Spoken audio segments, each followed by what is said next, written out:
सर्वप्रथम आपण पांढरी रांगोळी एक धागा घ्यायचा।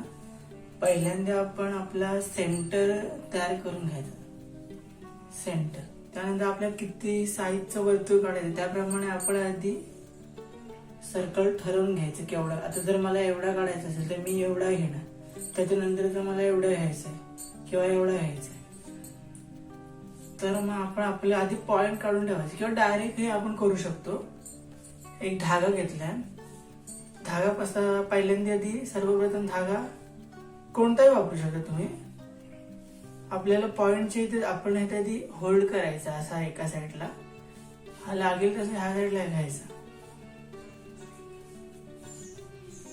नंतर चिमटीमध्ये किंवा तुम्हाला कसं सोयीस्कर असेल तसं किंवा खडू लावू शकता, खडून पण होऊ शकतं।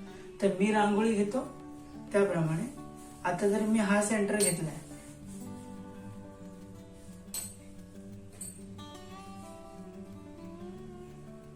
एवढं साईज झालं तर सर्वप्रथम आपण ते हा सेंटरवर एक हात ठेवायचा।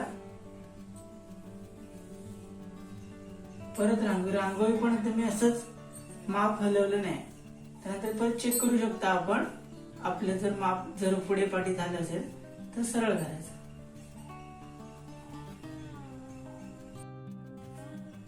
आपल्या सेंटरवर बोट ठेवायचं,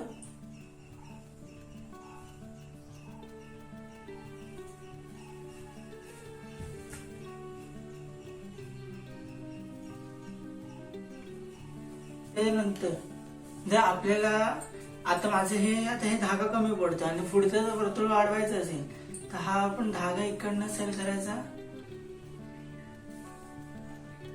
जर साधारण मला एवढं वर्तुळ काढायचं आहे तर हा आपला सेंटर आहे, म्हणजे सेंटरवर एक बोट धरायचं, इकडे एक चिमटी धरायची, चिमटीत रांगोळी घेऊन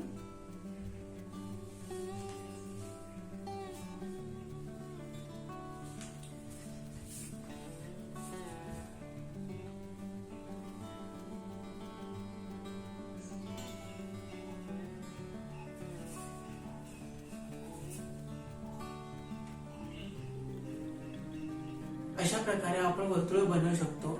जर तुम्हाला ही वर्तुळ बनवण्याची पद्धत जर आवडली असेल तर चॅनलला नक्की सबस्क्राईब करा, लाईक करा, शेअर करा आणि जर काही समजलं असेल नाही समजलं असेल तर नक्की कमेंट करून कळवा। धन्यवाद।